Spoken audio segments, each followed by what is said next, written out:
natin ito. Yan. O, garo tayo masun. O, yan o.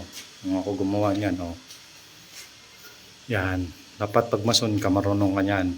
Masunurin. Kaso hindi talagang masun. Masunurin lang muna tayo. Yan. So, mamaya na natin gagawin ulit yan. Lunch time na.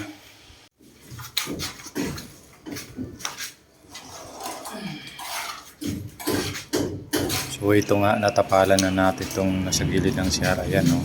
So, hindi ko na napakita sa inyo. Ito yung kanina yung wala pang palitada. So nilagyan na natin. Ayan. Pakunti-kunti lang. Mabubuo rin natin yung palitada natin. Maayos naman siya kahit paano. Natutunan natin paano gumalaw nung magpalitada. Mag-ayos ng ganito. Dahil tinuturuan tayo ni Foreman.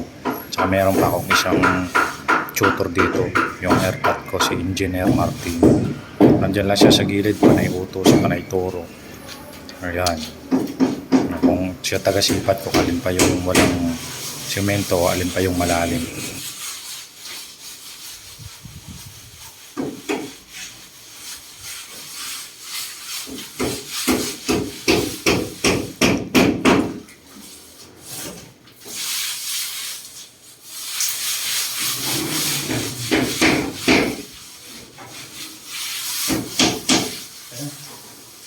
Oh.